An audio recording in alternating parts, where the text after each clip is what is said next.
Mga benepisyo na makukuha natin sa bugnay. Number 1, may antioxidant properties.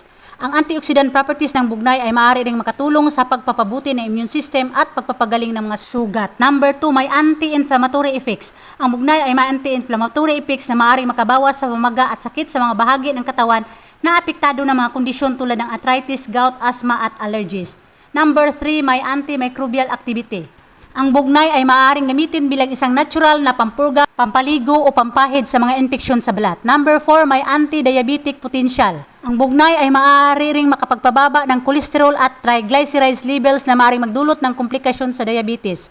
Number 5, may neuroprotective effects. Ang bugnay ay may neuroprotective effects na maaaring makaprotekta sa brain cells. Number 6, nagpapabuti ng sirkulasyon ng dugo. Ang bugnay ay naglalaman ng mga flavonoids na makakatulong sa pag-iwas sa mga problema sa puso at stroke. Number 7, nagpapalakas ng immune system. Ang bugnay ay may mataas na nilalaman ng vitamin C na makakatulong sa pagaling ng mga sugat at impeksyon. Number 8, nagpapabuti ng digestion. Ang bugnay ay makakatulong sa pag-iwas sa mga sakit tulad ng constipation, hemorrhoids at colon cancer. Number 9, nagpapababa ng cholesterol level. Ang bugnay ay may nilalaman na tanin na isang uri ng polyphenol na nakapagpababa ng bad cholesterol sa katawan. Number 10, pampaganda ng balat. Ang bugnay ay mayroon ding mga benepisyo sa balat dahil sa mga antioxidant at vitamina ito. Number 11, pampabawas ng stress at depression.